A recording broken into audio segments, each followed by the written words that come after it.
Hello, नमस्कार, good morning. मैं doctor Dharmendra Tiwari. Welcome to my channel history with doctor Dharmendra Tiwari. आज मैं आपसे अपने इस वीडियो में architecture of Mughal period part 2 Mughal शासन काल की वास्तुकला के सेकंड पार्ट पर आपसे बात करूंगा। और इस वीडियो में मैंने आपसे अ, सम्राट अकबर के शासनकाल के मुगल शासक सम्राट अकबर के शासनकाल की जो वास्तुकला है, उस समय का जो आर्किटेक्ट है, उस पर मैं आपसे बात करूंगा।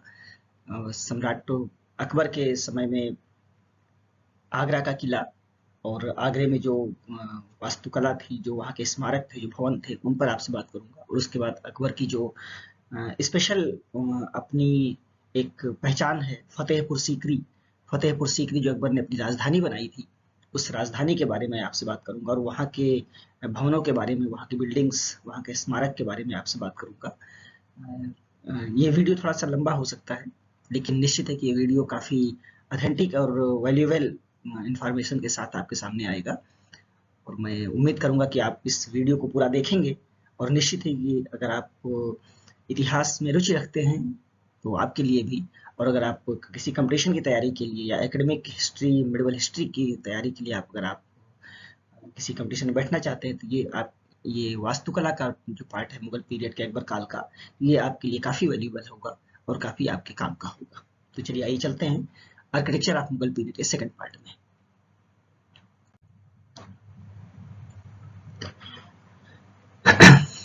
ये आप देखें, सबसे पहले मैंने एक plan of the Agra fort, एक लेआउट है, ये एक प्लान है आगरा किले का जो आपके सामने है। और इसमें सिर्फ अकबर के काल का नहीं, बल्कि इसमें अकबर और शाहजहां के काल जहांगीर के काल का भी बनवाया हुआ। अब तक आगरा के किले में जितनी भी बिल्डिंग्स हैं, उन सब का एक लेआउट है ये। जैसे आप ये देख रहे हैं कि दीवाने खास, ये यहाँ पर ये दीवाने खास है, हमाम शाही है, मुसम्मन बुर्ज है, ये मुसम्मन बुर्ज, खास महल। इसी मुसम्मन बुर्ज में सम्राट औरंगजेब ने, सुल्तान औरंगजेब ने अपने पिता शाहजहां को इसी मुसम्मन बुर्ज में अंतिम समय में कैद किया था। ये जहांगीरी महल है, ये अकबर का बनवाया हुआ ये जहांगीरी महल है। ये पूरा किला तो अकबर का ही बनवाया हुआ है। इनमें कुछ बिल्डिंग्स जैसे जहांगीरी महल और ऐसे ही कुछ बिल्डिंग्स अकबर के टाइम की हैं। इसमें दो दरवाजे हैं, इस आगरे के किले में दो दरवाजे हैं। एक ये देखें आप, दिल्ली गेट, ये लिखा हुआ है, ये यहाँ पर ये दिल्ली गेट है। एक ये पहला दरवाजा है। और दूसरा है ये अमर सिंह गेट। ये आप देखें, अमर सिंह गेट, अकबर दरवाजा, जिसमें नाम लिखा हुआ है। और आज जब टूरिस्ट आगरा के किले को देखने जाते हैं, तो उनको अमर सिंह दरवाजे से ही एंट्री दी जाती है। आज अमर सिंह दरवाजे से ही एंट्री है। और कहते हैं इसके चारों तरफ दरवाजे थे, लेकिन बाद में दो दरवाजे, दो गेट बंद करवा दिए गए। और आज दिल्ली गेट और अमर सिंह गेट ही मौजूद हैं। इन दोनों गेट के साथ, चाहे दिल्ली गेट हो चाहे अमर सिंह गेट हो, अपनी अलग अलग कहानियां हैं कि इनमें इसे अमर सिंह गेट नाम क्यों दिया गया। सब सारे गेट्स की सबकी अपनी अलग अलग कहानियां हैं। उन स्टोरी में न जा करके हम आगे बढ़ते हैं। वैसे ही वीडियो लंबा हो सकता है, तो इन स्टोरी पर कभी कभी आगे चल करके पॉलिटिकल हिस्ट्री में बात करेंगे। अभी आर्किटेक्ट पर बात करते हैं। और देखिएगा इस लेआउट में जितनी बिल्डिंग्स हैं, उन बिल्डिंग्स में जैसे मोती मस्जिद है, ये मोती मस्जिद, आगरे की मोती मस्जिद भी काफ़ी इंपॉर्टेंट क्वेश्चन कंपटीशन के लिए पूछी जाती है। और इसको शाहजहां ने बनवाया था। और दिल्ली में जो मोती मस्जिद है लाल किले में, उसे औरंगजेब ने बनवाया था। ये दो मोती मस्जिद है, दोनों अलग अलग है, और ये कंपटीशन में कई बार पूछे जा चुके हैं। तो चलिए आगे बात करते हैं। इस पार्ट में अकबर की बिल्डिंग्स, अकबर की बनवाई हुई वास्तुकला और स्मारक पर ही बात करेंगे। तो चलिए आगे वीडियो में बढ़ते हैं। और ये देखिए आगरा फोर्ट, ये आगरे का किला है। ये आगरे किले का एक पिक्चर आपके सामने है। ये आगरे का किला है। ये इसकी जो फर्स्ट पिक्चर है, ये आगरे के किले की है। इसी आगरे किले के भीतर जहांगीरी महल बनवाया गया है। ये जहांगीरी महल है, ये आप देख रहे हैं। ये अकबर के बेटे जहांगीर, सलीम जिसका नाम था, सलीम का आगे चल करके नाम हुआ जहांगीर, उसी के नाम पर ये जहांगीरी महल अकबर ने अपने बेटे के लिए, कहा जाता है, बनवाया था। और ये अमर सिंह गेट है। जिससे आपने पीछे भी लेआउट में देखा है प्लान में, अमर सिंह गेट, और आज दर्शक टूरिस्ट इसी गेट से एंट्री पाते हैं। बताए ना, इसके पीछे कहानियां हैं। अमर सिंह एक राजपूत शासक थे, तो उसके पीछे कहानियां हैं कि इस गेट का नाम अमर सिंह गेट के ऊपर। चलिए आगरा फोर्ट पर बात करते हैं। ये आपके सामने स्क्रीन पर सारी बातें लिखी हुई हैं। Agra fort, this is the first famous fort among the हक buildings built by the great Mughal emperor Akbar 1542-1605 AD। ये अकबर सुल्तान अकबर के, मुगल शासक सुल्तान अकबर के समय, जो उसका समय था, जो शासन काल था 1542 से 1605 ईस्वी, और इस टाइम में अकबर के समय का बनवाया हुआ अब तक की सबसे बड़ी बिल्डिंग थी, सबसे बड़ा ये आगरा का किला था जो अकबर ने बनवाया था। It was started in 1565 AD under the supervision of Qasim Khan. Akbar ने इसे 1565 ईस्वी में अपने एक सिपह सालार कासिम खान के अंडर में, सुपरविजन में इसको बनवाना शुरू किया। The chief artisan of Akbar's court, और ये कासिम खान अकबर के दरबार के एक मुख्य वास्तुविद भी थे। 3,000-4,000 skilled artisans worked in India for 15 years, and at the time 35 lakh rupees were spent on its construction। कहते हैं कि 3-4 हजार स्किल्ड आर्टिशियन, जो मर्मज्ञ विद्वान कलाकार थे, उन्होंने रोज 15 साल रोज काम करते हुए, प्रतिदिन काम करते हुए 15 साल तक इस पर काम किया। At the time 35 lakh rupees were spent on its construction, और इसके बनने में उस समय 35 लाख रुपए का खर्च आया था।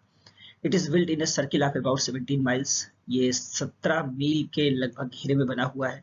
It's walls made entirely of red curved stones और अबाउट 70 फीट हाई, और ये 70 फीट ऊंचा ये किला है, और इसके पत्थर ये लाल पत्थर से लाल पत्थर का बनवाया हुआ किला है। आप कलर में से देख भी रहे हैं, पेंटिंग नहीं बल्कि लाल पत्थर का ही ये किला बना हुआ है।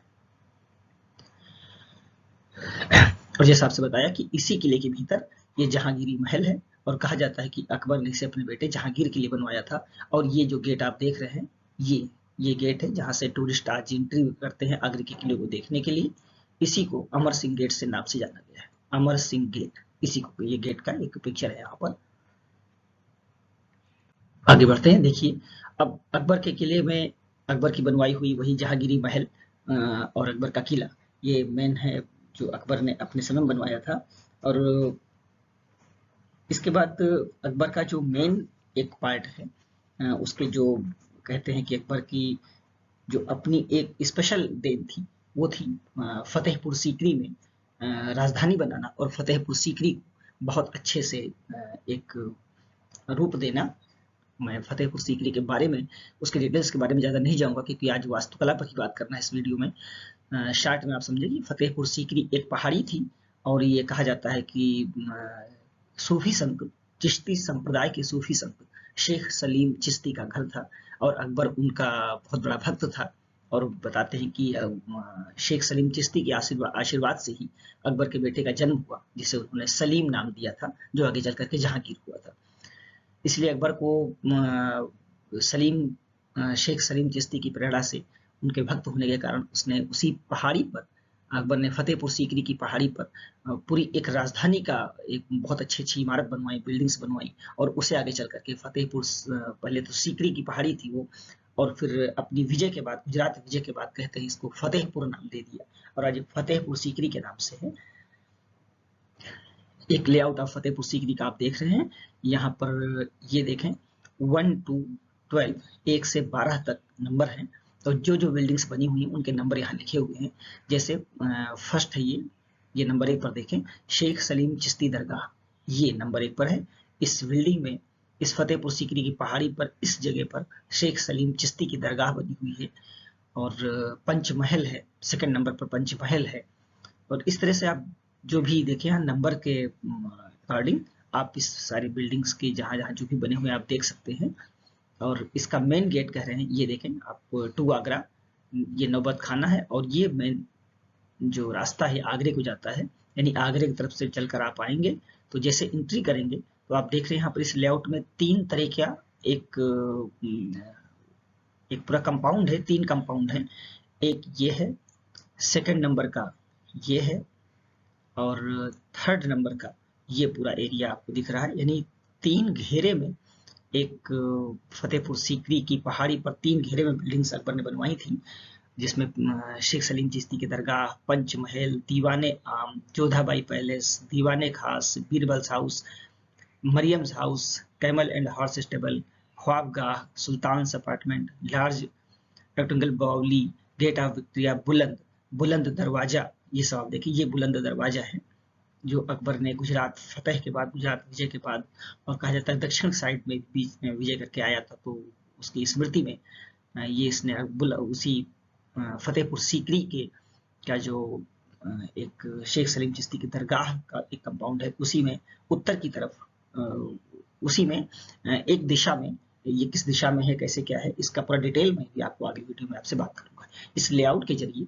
आप आगे के वीडियो आसानी से आप देख सकते हैं, समझ सकते हैं, और इन नंबर्स के जरिए आप यहाँ पर ये नंबर देख करके आप आसानी से देख सकते हैं कि कौन सी बिल्डिंग कहाँ पर बनी हुई है। इस फिगर से आपको पूरा फतेहपुर सीकरी का लेआउट आपके समझ में आ जाएगा। आइए आगे बढ़ते हैं। दीवाने आम, ये दीवाने आम फतेहपुर सीकरी की एक सार्वजनिक, सबसे बड़ी सार्वजनिक इमारत है, पब्लिक की बिल्डिंग्स है, जिसमें ये आप देखें, एक तरफ ये दीवाने आम is situated on a high platform. It is a simple rectangular room. It is thick carving work. ये है दीवाने आम, जहाँ पर शहनशाह, सुल्तान, बादशाह, अकबर बैठता था, और ये जिस तरह से बना हुआ है आप देखें, एक रेक्टेंगुलर रूम है, और इसमें इसी जगह पर ये अकबर का दरबार लगता था। There is a veranda in front of it, above which there are sloping balconies of red stone, which have beautiful stone lattice for set. और इसके सामने एक बरामदा बना हुआ है, ये देखें, इसी बिल्डिंग्स के सामने पूरा एक बरामदे वाली एक बिल्डिंग बनी हुई है, जिसमें बहुत अच्छे से ये इसकी बालकनी है यहाँ पर, और एक इसके पिलर भी बहुत अच्छे से आर्ट, बड़ी अच्छी आर्ट इन पिलर में भी। इस तरह से देखें, Mughal ruler Akbar used to hold a general court, he used to sit on the throne in this room. और सम्राट अकबर अपने जनरल कोर्ट, जो अपना एक सार्वजनिक दरबार लगाता था, वो कहते हैं कि दीवाने आम में यहीं पर बैठता था, और सारी जनता आगे यहाँ पर इस बरामदे में बैठती थी, और जब कभी बड़ा दरबार लगाना होता था तो इन दोनों के बीच का जो ये हाल है, इस हाल में बताया जाता है कि शामियाने से लगा करके एक अच्छे सुनहरे ढंग से इसको ढक दिया जाता था, और पूरी जनता अकबर की यहीं पर बैठकर अकबर का एक दरबार लगता था। ये दीवाने आम था, एक सार्वजनिक भवन था ये। आगे आप देखें, दीवाने खास, दीवाने आम के बाद दीवाने खास। It is a square building whose length and breadth of 43 feet each. ये है आपका दीवाने खास, ये दीवाने खास बिल्डिंग है, और एक स्क्वायर बिल्डिंग है ये, और कहते हैं कि इसकी लेंथ और ब्रेथ, लंबाई और चौड़ाई सभी बराबर से 43 फीट है, 43 फीट लंबाई और 43 फीट चौड़ाई।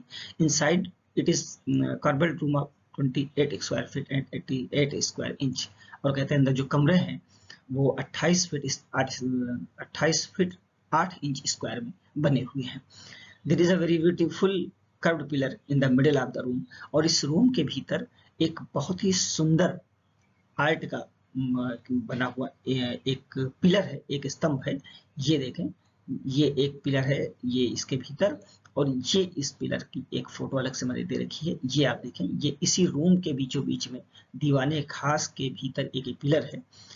On its upper part there are 36 wave brackets like urgent flower petals, above which there is a round stone platform. ये एक पत्थर पर, स्टोन प्लेटफॉर्म पर एक ये बना हुआ है, और इसमें कहते हैं कि लगभग 36, इसके अंदर लगभग 36 सटे हुए फूल की पंखुड़ियों की तरह के एक लहरियादार ब्रैकेट बने हुए हैं, जिनके ऊपर गोल पत्थर का एक मंच सा है। एक ये पूरा, इसकी भी आर्ट आप देख सकते हैं, कितनी सुंदर आर्ट है ये यहाँ पर, और ये पूरा 36 एक फूल की पंखुड़ियों की तरह से निकले हुए हैं, और ये पूरी आर्ट आप देख सकते हैं यहाँ, इसकी बारीकी इस आर्ट की, यहाँ पर इनको भी आप अच्छे से देख सकते हैं, ये कैसे किस तरह से ये बने हुए हैं। ये उस भवन के बीचों बीच में है, और प्रसिद्ध वास्तुविद हावेल ने तो इसको कहा है कि ये शायद भगवान विष्णु का प्रतीक स्तंभ है, एक सिंबल पिलर है भगवान विष्णु का, या ये कोई विश्व वृक्ष हो सकता है, ट्री ऑफ द यूनिवर्स ही समझ सकते हैं इसको, इस तरह का नाम दिया। और कहते हैं कि अपनी कलात्मकता, अपनी सुंदरता के लिए के अलावा ये स्तंभ अपनी मौलिक योजना के लिए भी प्रसिद्ध है। ऐसा स्तंभ कहीं मिला नहीं, ये अकबर की अपनी मौलिक योजना थी, खुद की अपनी देन थी। ये किस प्लान में था, क्या था, लेकिन ये बहुत ही सुंदर, बहुत ही खूबसूरत, ये दीवाने खास में है, जहां अकबर अपने कुछ विश्वसनीय दरबारियों के साथ अपना दरबार लगाता था। कहते हैं ये पिलर आज दिल्ली में इस रूप में रखा हुआ है, दिल्ली के किसी म्यूजियम में है। मुझे इस समय इसकी जानकारी नहीं कि ये इस समय कहाँ पर, ये फोटो मुझे मिली है, इस रूप में है ये। आगे चलिए बढ़ते हैं। दीवाने खास के बाद पंचमहल। पंचमहल ये उसी फतेहपुर सीकरी में एक ज्योतिषी की बैठक बनी हुई है, और कहते हैं ज्योतिषी बैठक के पास ही ये पंचमहल है। ये Panchmahal, it is a 5 storey building raised on pillars, these pillars are highly decorated. कह रहे हैं कि ये 5 मंजिला एक इमारत है जो कि पिलर पर उठाई गई है। ये सारे पिलर हैं, ये आप देखें, ये पिलर हैं, ये वही बिल्डिंग्स है, ये पिलर हैं, सारे पिलर पे उठाए गए हैं। और इन पिलर्स पर इतनी अच्छी सजावट की गई है कि कहते हैं कि कोई भी सजावट एक जैसी नहीं। The first floor of this 5 story is like a large hall. इसका जो पहली मंजिल है एक बड़े हॉल जैसा दिखता है। दिस हॉल हैज 48 पिलर्स, और इस फर्स्ट फ्लोर में यहाँ पर ये 48 स्तंभ हैं, on which the remaining 4 floors are built, और इसी के ऊपर 4 अन्य मंजिल बनाए गए हैं। Each floor is gradually smaller than the first floor below it, और सारे फ्लोर, सारी मंजिलें नीचे से ऊपर को अपने मंजिल से छोटे होते चले गए, जैसा कि आप फोटो में देख रहे हैं। ये देखें, एक दूसरे से ये ऊपर से नीचे को बड़ा दिख रहा है आपको, और नीचे से ऊपर को ये छोटे होते चले गए हैं। इस तरह से 5 मंजिलों की है, इसीलिए इसको पंचमहल भी कहा जाता है। और इन जो पिलर हैं, इन पिलर्स पर कहते हैं कि घंटियां, फूल पत्तियां, कलश, रुद्राक्ष मालाएं, इन सब की फोटो यहाँ पर चिन्ह खुदे हुए हैं, उनको उकारा गया है इस पंचमहल में। आगे देखें, ये जोधाबाई पैलेस, ये जोधाबाई महल है, ये भी फतेहपुर सीकरी में ही है। और सीकरी की जो पहाड़ी है, जो मैंने पीछे आपको लेआउट में दिखाया था, उस पहाड़ी के तीसरे अहाते में जो थर्ड कंपाउंड है, उसके में जो फर्स्ट बिल्डिंग्स है, फर्स्ट बिल्डिंग वो जोधाबाई का महल ही है। फतेहपुर का जो रेजिडेंशियल पार्ट है, जो आवास गृह हैं, कह रहे हैं कि उनमें सबसे बड़ी और पूरी इमारत यही है, सबसे बड़ी और full buildings. The first building, ये आप देखें, ये स्क्रीन पर आपको लिखा हुआ है, the first building of the third compound of the Sikri hill is called Jodha Bai महल। ये पहली थर्ड कंपाउंड की पहली बिल्डिंग है, और ये पूरी भव्य इमारत बनी हुई है, जो पूरी कंप्लीट रूप में मिली है। It is the largest and most complete building 230 into 215 feet. ये बड़ी और पूरी इमारत है जो कि 230 गुणे 215 फीट लंबाई चौड़ाई में ये बनी हुई है। Among the residences of Fatehpur Sikri, Fatehpur Sikri के आवास गृहों में, आवास घरों में ये सबसे बड़ी बिल्डिंग है। It has all the features of fully developed architectural style, और इसके जितने फीचर्स हैं, इसके जितने भाग हैं, सब बहुत ही कलात्मक हैं। एक आप मैंने पिक्चर लगा रखी है, यहाँ पर देख सकते हैं, एक बालकनी की फोटो, ये कितनी अच्छी आर्ट है इसमें। ये एक एक बारीक आर्ट यहाँ पर आप देखिए की गई है। ये यहाँ पर आप देख सकते हैं, पूरी आर्ट को देख सकते हैं। एक बालकनी की पिक्चर है, ये पूरी आर्ट है। इस तरह के यहाँ पर कई बालकनियां बनी हुई हैं। पूरा ये महल है, और बहुत बड़ा महल है, इसे जोधाबाई के नाम पर जोधाबाई महल कहा जाता है। नेक्स्ट देखें, जामा मस्जिद। जामा मस्जिद, ये the construction of Jama Masjid started in 1571 AD and was completed in 1575 AD। कहते हैं जामा मस्जिद के निर्माण की शुरुआत 1571 ईस्वी में हुई, और ये 1575 ईस्वी में जाकर के पूरी हुई थी। Its length is 288 feet and width is 66 feet. इसकी लंबाई 288 फीट है और चौड़ाई 66 फीट है। It has 3 domes on top, इसके ऊपर 3 गुंबद हैं, ये आप देख रहे हैं 3 गुंबद हैं। The central dome is bigger than the 2 domes on the sides, जो बीच का गुंबद है अपने दोनों गुंबदों से बड़ा है। ये आप देखें, बीच का गुंबद इसके पीछे है, जैसे ये देख रहे हैं आप, ये बीच वाला है, मिडिल जो डोम है ये है, और इसके साइड में ये दोनों हैं ये, और इस साइड वाले बीच वाले से छोटे हैं। इट्स डायमीटर इज 41 फीट, बीच वाले का जो डायमीटर है, गोलाई है, वो 41 फीट है। The diameter of the domes on the sides of only 25 feet, और जो साइड के दोनों हैं ये 25-25 फीट की गोलाई में बने हुए हैं। The courtyard of the mosque is 359 feet 10 inch long and 240 feet 48 feet 9 inch wide. इसका जो कोर्टयार्ड है, जो आंगन है पूरे मस्जिद का, जामा मस्जिद का, वो 359 फीट 10 इंच लंबा और 248 फीट 9 इंच चौड़ा इसका आंगन है। एक कंपाउंड है, घेरा जो इसका जो आंगन है इतनी लंबाई चौड़ाई में है ये पूरा। And it's floor is made of red stone slabs of the same size, और इसका जो फर्श है इसकी, ये लाल पत्थरों से, एक बराबर के साइज के पत्थरों से बनाई गई है, इसकी फर्श बनाई गई है। ये पूरा जामा मस्जिद का एक एरिया है, आप देखें। और इसकी एक पिक्चर है जो पीछे का, ये जो गेट आप देख रहे हैं, इस गेट का एक हिस्सा, ये पीछे का ये डॉम दिखाया गया है इस पिक्चर में, और ये गेट वही है जो यहाँ पर आप देख रहे हैं इस जगह पर। आगे बढ़िए, और इसी जामा मस्जिद में बुलंद दरवाजा, ये बुलंद दरवाजा ही है जो इस जामा मस्जिद में बना हुआ है। इसकी पिक्चर्स और डिटेल्स आगे भी आपको वीडियो में मिलेगी। और यही ये पर शेख सलीम चिश्ती का ये मकबरा है जो आप देख रहे हैं। ये मकबरा ये शेख सलीम चिश्ती का ही है, जो सफेद संगमरमर से बना हुआ है। आप देखें इसको आगे, ये बुलंद दरवाजा जो गेट अभी आपने देखा, बुलंद दरवाजा, ये आपको देखें। The Buland Darwaza build in the southern wall of the Jami Masjid of Fatehpur Sikri is the most magnificent and tallest entrance gate of India. Bharat का सबसे महत्वपूर्ण और सबसे ऊंचा लंबा गेट है, ये दरवाजा है, और इसका नाम बुलंद दरवाजा, जो फतेहपुर सीकरी के जामा मस्जिद की दक्षिणी दीवार में है, दक्षिणी दीवार में, सदर्न वॉल में है। This gate is 176 feet high from the ground level. ये गेट अपने जमीन से इसकी ऊंचाई, ये पूरी जमीन से इसकी ऊंचाई 176 फीट है, and is higher than the high platform on which it is built. It is 134 feet high, और एक ये ऊंचे प्लेटफॉर्म पर बना हुआ है, और कहते हैं इस प्लेटफॉर्म से इसकी ऊंचाई 134 फीट है, जमीन से 176 और प्लेटफॉर्म से 134। Its southern front in 130 feet wide and it is 123 feet from front to back. ये सामने का इसका जो सदर्न फ्रंट है, इसका एक दक्षिणी हिस्सा है, 130 फीट है, और इसकी चौड़ाई 123 फीट फ्रंट टू बैक, आगे से पीछे को 123 फीट है ये। It was built in memories Akbar victory in the south Gujarat. Akbar ने इस दरवाजे को, जामा मस्जिद में इस दक्षिणी दरवाजे को तोड़वा करके अपनी गुजरात दक्षिण विजय वापसी, गुजरात विजय के बाद इस अकबर ने उसकी गुजरात विजय की स्मृति में जामा मस्जिद के दक्षिणी दीवार में इस दरवाजे को बनाया था, जिससे आगे चल करके बुलंद दरवाजा कहा गया, और पूरी सीकरी की पहाड़ी को, उस क्षेत्र को फतेहपुर सीकरी नाम दिया गया, और आगे चल करके अकबर ने इसको अपनी राजधानी बनाई। ये बुलंद दरवाजा।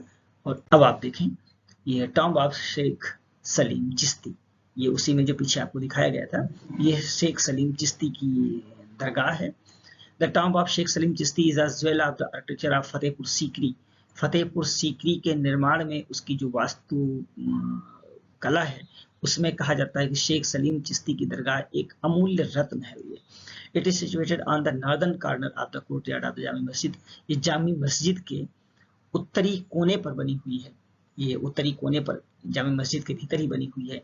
This tomb is made of white marble and it is the only building in Fatehpur Sikri in which no other stone has been used except marble. The other buildings of Sikri are made of red stone. Fatehpur Sikri की सारी इमारतें लाल पत्थर की बनी हुई हैं, सिर्फ शेख सलीम चिश्ती की दरगाह ही है जो सफेद संगमरमर से बनवाई गई है।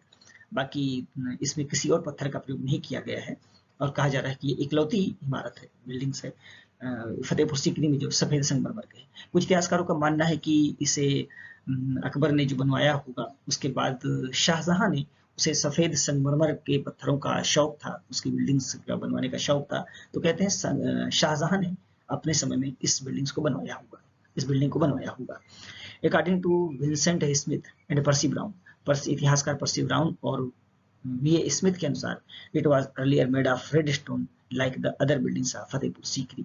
ये इतिहासकार वी स्मिथ और कलाविद पर्सी ब्राउन कहते हैं कि ये भी फतेहपुर सीकरी की सभी इमारतों की तरह से ये इमारत भी, ये शेख सलीम चिश्ती की दरगाह भी शुरुआत में लाल पत्थरों से ही बनाई गई होगी। आगे चले जी, ये रहा आपका आगरे के किला और फतेहपुर सीकरी का वीडियो। अगर मेरा ये वीडियो, ये वैल्यूएबल इंफॉर्मेशन, ऑथेंटिक इंफॉर्मेशन आपको पसंद आया हो तो वीडियो को लाइक करें, शेयर करें और मेरे इस यूट्यूब चैनल को history with doctor Dharmendra Tiwari को सब्सक्राइब करें। सिर्फ मैं एक चीज कहना चाहूंगा आपसे कि फतेहपुर सीकरी में सिर्फ इतनी ही बिल्डिंग्स नहीं बनी थी और काफी इमारतें वहां पर बनी हुई थी, लेकिन वीडियो लंबा ना हो पाए और जो इम्पोर्टेंट बिल्डिंग्स थी उनके डिटेल मैंने आपको दिए हैं। बाकी इन सब बिल्डिंग्स के पीछे अपनी एक कहानियां हैं, उन कहानियों को यहाँ पर देना मुश्किल है कि आपके लिए वीडियो काफी लंबा और आप बोर हो सकते हैं उसमें। फतेहपुर सीकरी के और जो बिल्डिंग्स हैं उनमें बीरबल की कोठी बनी हुई है, शाही अस्तबल है, अबुल फजल का घर है, हाथी पोल सराय, हिरन मीनार और मरियम की कोठी, ये सारी बिल्डिंग्स अकबर ने फतेहपुर सीकरी में ही बनवाई थी। शहजादों का मकतब, तुर्की सुल्ताना की कोठी, ज्योतिषी की बैठक, कोषागार, चिकित्सालय, ट्रेजरी, हॉस्पिटल, सब अकबर ने इसमें बनवाए थे।